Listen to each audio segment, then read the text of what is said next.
Oras ng makihula, makisaya at manalo ng papremyo dito sa Family Feud. Please welcome our host, ang ating kapuso, Ringo Nelster. Okay, for the mechanics of the game, so this Energizer is for the Classmate Feud, an interactive game inspired by the Family Feud, where the teams of compete to guess for their answers based on their questions. So in our scenario here, naghila kami para sumagot ng ating mga katanungan at survey. Madala ba kayo? Team A, nasa ng ating team? Team A. Hello. Ayan ang team. Yeah. Asa ng team? Where's the team B? Ayun. Ready na, ready. Guys, so ang magkakampi ay si Jomar at si Kayzen, tsaka si Ryan, tsaka si Aliyah. So, sinong leader nyo? Sinong sasagot? Team A. Sa amin si Kaysen. So, Raise your hand na lang dito. Yan. Ayan. Go. Game.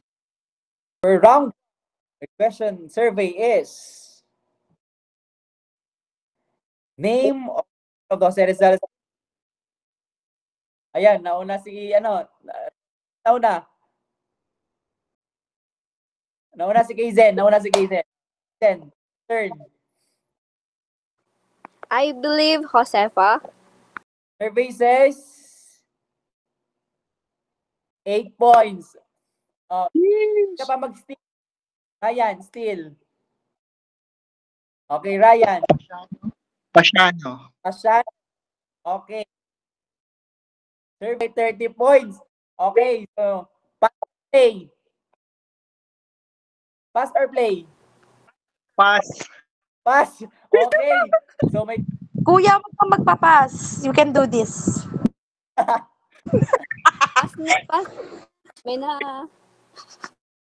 So yung team mayroon na silang 30 points. Team A may 8 points. Next question. Round 2. As profession.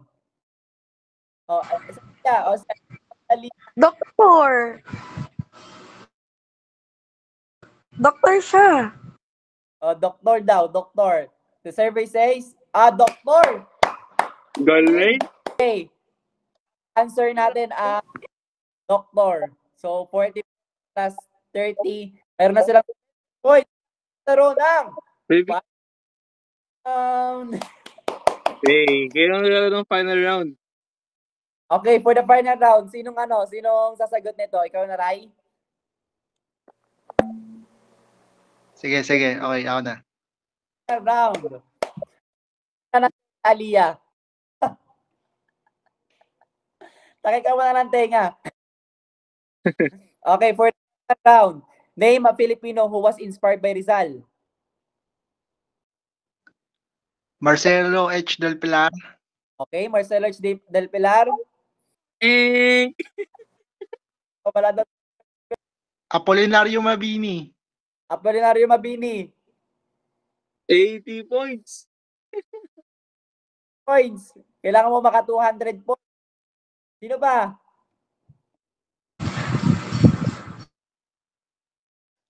Andres Bonifacio. Wala.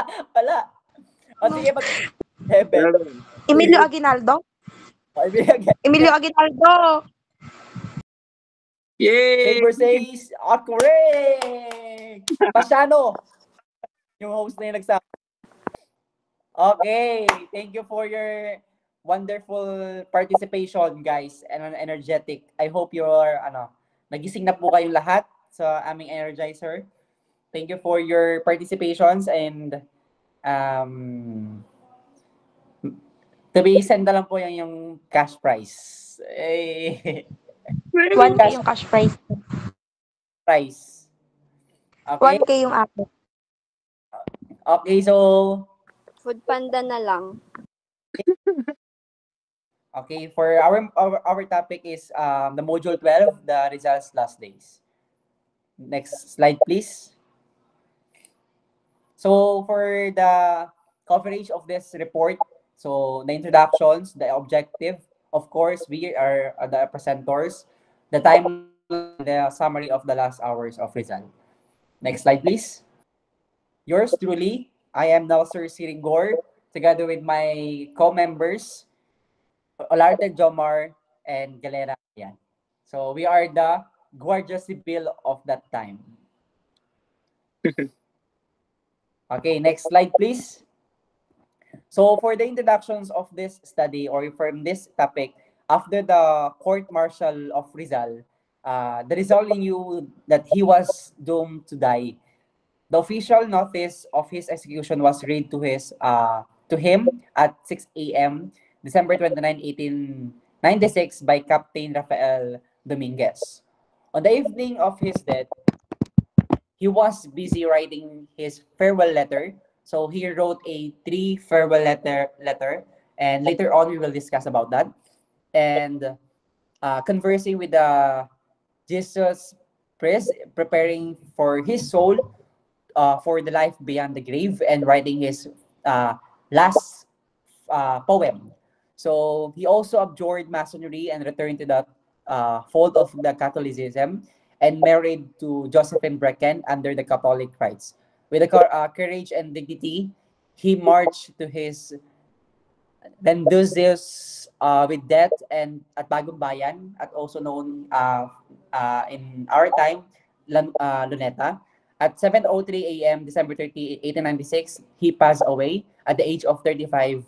He died to live forever as our national hero of the Philippines. For the learning objectives of this discussion or from this topic, first is we as a student, we can narrate how Rizal spent his last days in cell, and the second is describe how Rizal and his family accepted his fate. Yon. So this is the timeline of Jose Rizal last days. So first, the prejudge verdict and execution order. From this slide, the prejudge verdict and execution order. So let's discuss about the verdict and execution order. So Rizal was tried by a military court which found him guilty of the three: rebellion, sedition, and illegal association. However, it is important to note that this was a prejudged trial, meaning the Spanish government he already made up their minds about his guilt. This execution order was approved by the Governor General Camilo de Plomejea, scheduling results execution on December 30, 1896 in Bagong Bayan, now known for as Aloneta. So this discussion was not just about punishing Rizal, but also about sending a message to all Filipino that Spain would not tolerate rebellion. Next slide, please. For the next slide is the spiritual visitations and attempts to retract. Okay, so from this slide, as Rizal awaited his execution, Jesus Priest from Ateneo visited him. This visit was requested by the Archbishop Bernardo Noveleda. Among these priests were some of Rizal's former teachers in Ateneo.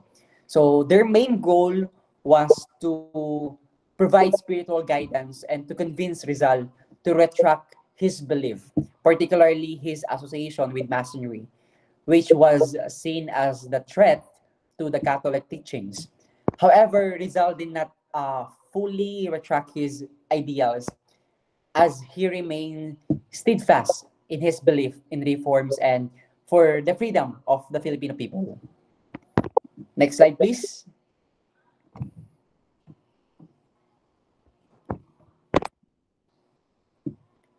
Okay, so the next slide the last 24 hours? Ayan, okay. So, the last 24 hours of Dr. Jose Rizal. So, December 29, 1896, so, his family or Dr. Jose Rizal wrote a three farewell letter to his friend, to his brother, and to his family. So, the first letter wrote to Ferdinand Blumentritt, his closest friend, or he considered us as his second brother. So, next farewell letter is Pasiano Rizal, his brother, whom he not seen it for the longest time. And the last wrote farewell is for his family, because he also requested to see his family before his execution, showing how much he valued them until his last moments. So, based on my research on the farewell of the first farewell to Blumentritt. So this is not included in our module. So I search it on our internet. So I will read the content of the first letter of Jose Rizal. So the content is, dear my dear brother, when you receive this letter, I shall be dead by then. Tomorrow at 7, I shall be shot, but I am innocent of the crime of rebellion, and I am going to die with a tranquil conscience. Adieu, my best, my dearest friend, and never think ill of me, Jose Rizal. So this letter was written by Dr. Jose Rizal to his brother or to his closest friend before he executed on December 30, 1896. In it, Rizal says that the time his brother reads this letter, he will already be dead. He explained that he will shot by 7 o'clock in the morning, but he insists that he is not guilt of rebellion. Despite this, he faces death with a clear conscience, meaning he was no regrets or guilt. He says goodbye to his brother and asks him not to think badly of him. So this letter shows Rizal's bravery and strong belief in his innocence and the cause of to fight for him. So a second letter is wrote for his brother. So nahirapan akong maghanap for the content of his farewell. But as per my research, the content or the message of the farewell letter to Pasiano is all about he thanks to his brother for the guidance and for the help for the financial also. And the last farewell letter is wrote to his family, where he requested to see them before he executed. So nakaka-touch kasi despite he's executed, despite na alam niya na yung kamatayan niya, so he spent his time to write or to wrote a farewell letter para sa mga minamahal niya sa buhay. Okay? So next is in the afternoon, Rizal spent time alone in his death cell, where he had his last meal and wrote additional letters, composing his last poem. So next slide, please.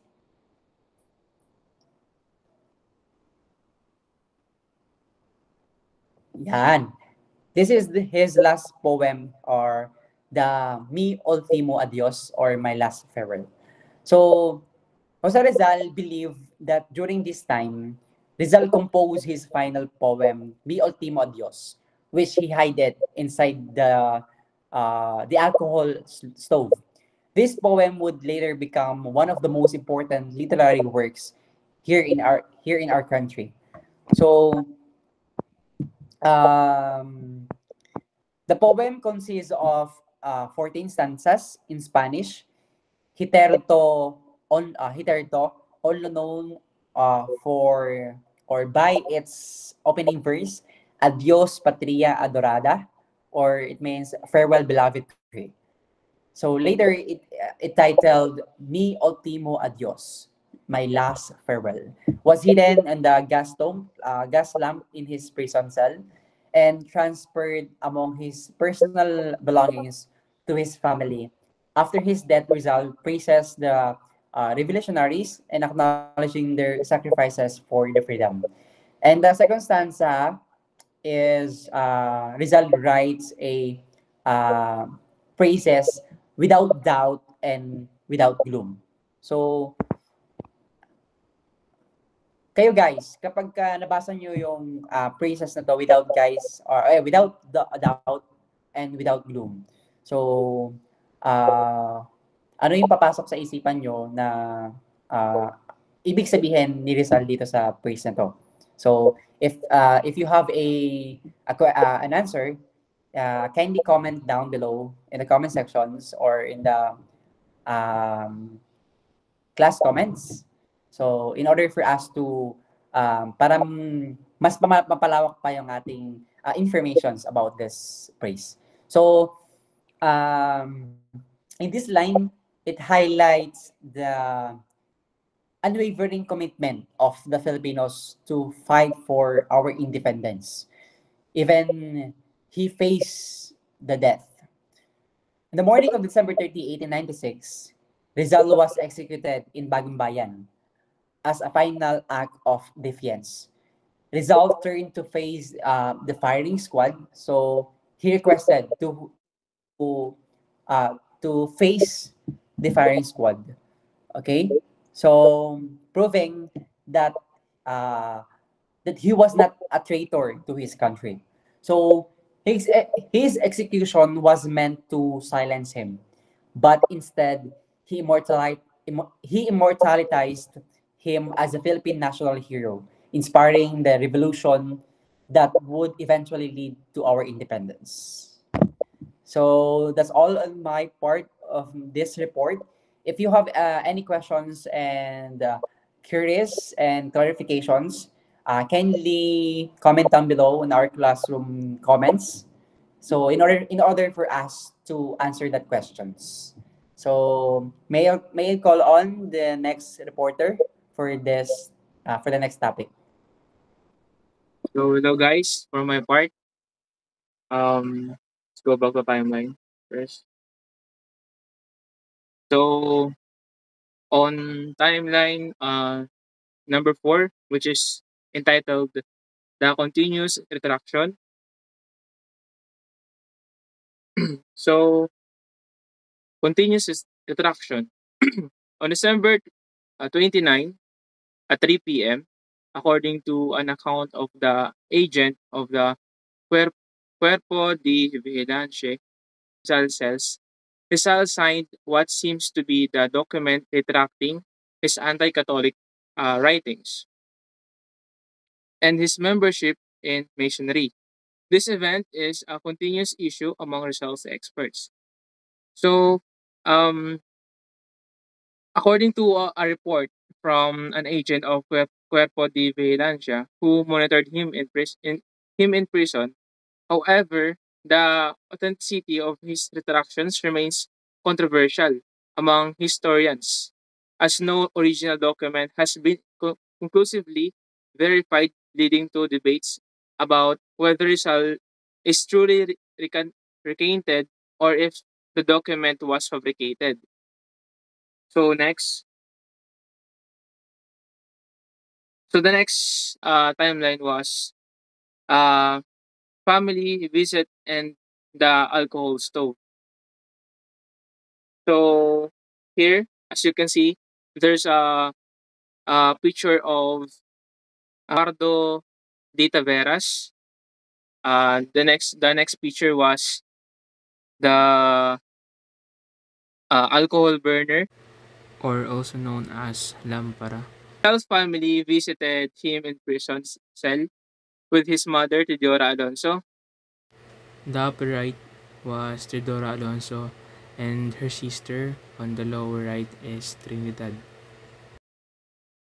And his sister, Trinidad, arriving at 4 p.m., followed by his other sisters, Narcisa, Lucia, Josefa, Maria, and his nephew, Mauricio Cruz, though his young nephew, Leoncio Lopez Rizal, was denied entry. So hindi siya pinayagan. Before they left, Rizal secretly told Trinidad in English that there is something inside, referring to his alcohol stove, which uh, later revealed Mi Ultimo Adios, his final poem, within the burner smuggled out and preserved by his sister Narcisa. The last letter that Rizal wrote, entitled Mi Ultimo Adios, was hidden in the sa loob mismo nung alcohol stove na binigay niya kay Narcisa that time. May additional ako. Yes, go ahead. By the Mi Ultimo, he wrote it as in a small pieces of paper. Then niya yon na maliit, tago doon sa may on the alcohol stove. Para hindi makita ng mga Spaniards na meron siyang para sa kanyang bayan. Okay. Thank you for that additional information. So, after his family visit, Rizal was again visited by Father Villaclara and Stanislaw March, followed later by Father Rizal, continuing efforts to convince him to return to the Catholic faith. This priest played a significant role in the retraction controversy, as they were among the few witnesses to his supposed signing of the retractions document before his execution. So in timeline number 6, entitled Rizal's Final Journey and Execution. So Rizal's final journey and execution. Rizal was said to have married his Irish girlfriend, according to Catholic rites, in the very last hours of his life.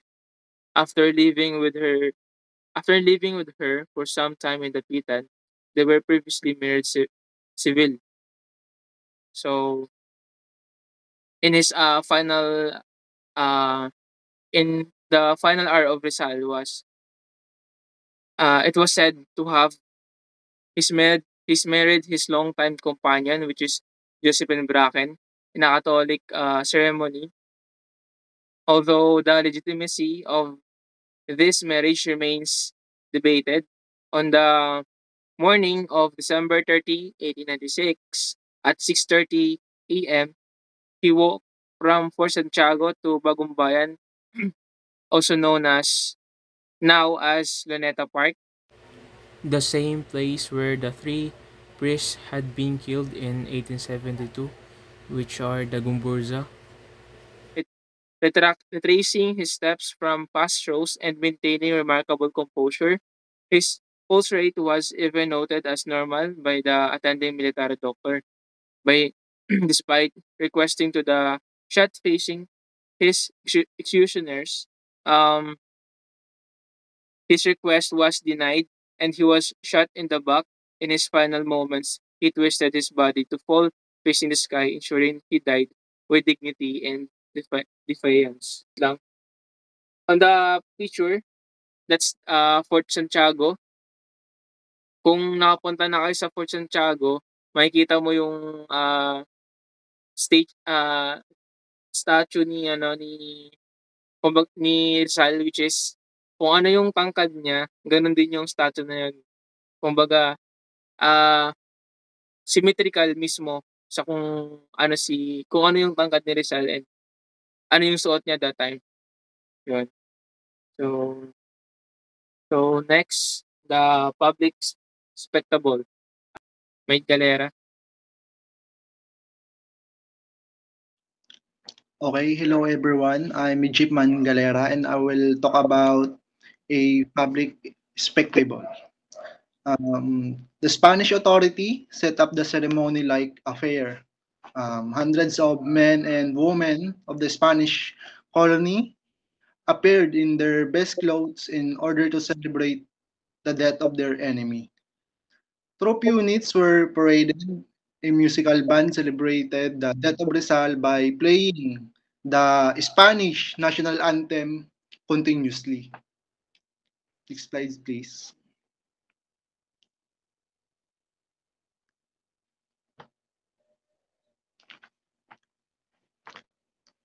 Um, Ensuring the execution, the firing squad was composed of Filipino soldiers of the colonial army, but behind them stood a detachment of Spanish soldiers with muskets leveled at their brown comrades in case they should refuse to shoot their countrymen.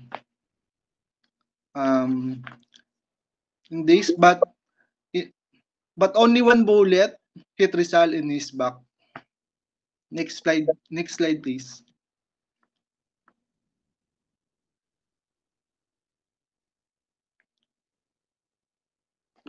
Yeah. The execution itself. Rizal, ready and calm, took his position opposite his executioners. Roll of drums and a volley of artillery accompanied the firing of the soldiers. And even at the moment of his fall, Rizal turned his body so that he ends up lying on his back with his face to the sun. Next slide.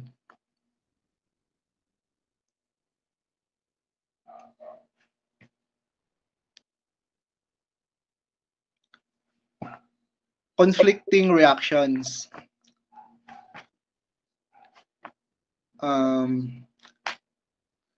The execution of Rizal stirred emotion all over the world.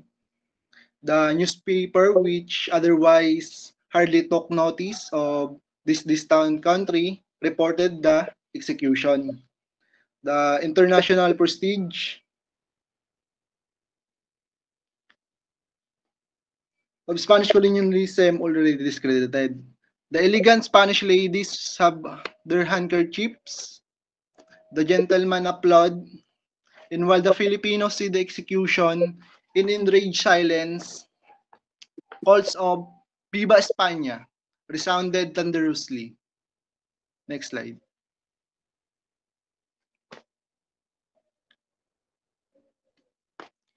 Yan. As I say, global reaction to Rizal's execution. The execution of Rizal stirred emotion all over the world. The newspaper, which hardly took notice of this distant country, reported about the execution. The international prestige of Spanish colonialism suffered a heavy blow. Next slide.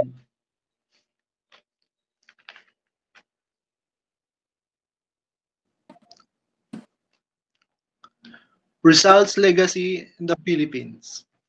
Indeed, in the Philippines itself, the death of the man who for millions of people had been the embodiment of uprightness, of tolerance, of kindness and helpfulness, but above all of liberalism, of freedom, and independence had the effect of a beacon. Thousands of those who hesitated, who were undecided, who were afraid, perceived the death of Rizal as a mute call to join up with the revolutionaries whose rank swelled up in the weeks and months that followed. That's all for my report. Thank you.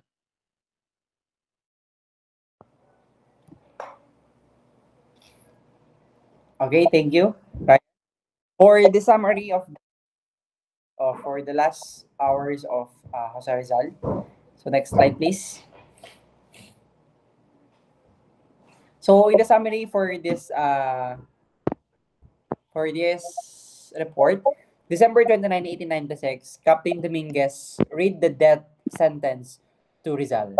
He refused to sign the notification sentence as required by the law, saying he was innocent he could not do so. While he was the inside of Fort Santiago, he was visited by Jesus' father, Father Sadera, and Father Visa. He gave Rizal the statue of the Sacred Heart of Jesus, which himself carved during his days in Ateneo. Father Santiago Matix was able to interview Rizal. He noticed Rizal's calmness throughout the interview. In the afternoon, Rizal read the Bible and Imitations of the Christ by Kempis, after which he meditated. The women in his family visited him in prison cell. Later the night, he finished writing Mi Otimo Dios. So, in December 30, in 1896, he awakened early, wrote the dedication he had promised to Josephine. He also wrote his last letters to his parents, asking for forgiveness for all the sorrows he had caused them. No one was allowed to enter his prison cell at 6:15 a.m. Luis Taviel de Andrade, his lawyer, arrived. He noticed that Rizal was calm at 6:30 a.m. The drum and bugled with squadron came to an assembly. He came out of his cell bound to elbow with Jesus. The company in charge of execution instructed Rizal where to position himself to turn his back against the squad and face the sea. However, Rizal requested to face the firing squad. He asked to be shot at the back instead of the head so that May at the very end turn his head and body sideways and fall with his face upward. The military physician, Ruiz C. Castillo, approached him and asked for Rizal's wrist and felt his pulse. Surprisingly, he found it normal. At 7:30 a.m., Rizal shouted, "Consum sumatum is." Before the shot ran out, the hero's life had ended, and the background could be heard, "Viva España, death to traitors." So, in this bullet, the Spaniards was praising. They're happy that the traitor, who is uh, Jose Rizal, was already uh, dead or died. So, they are saying that Viva España. So, parang ano yun eh. Yung sa Tagalog, sa Tagalog, mabuhay. Yung mabuhay ang Espanya, ganun. Which is napaka-disgraceful. Philippines is our land. And then in addition for that, consumentum is it is a Latin phrase that it is finish or in accomplish. Okay, so he wasn't able to take hold of his. The military secretly buried the body of Rizal at the Paco Cemetery. Narciso by the unused Paco Cemetery and saw through the open gates and doors. He saw Presley turn and knew at once that he was her. With a little amount of money, she asked the grave a plaque of a brother's initial that is RJ for this thing.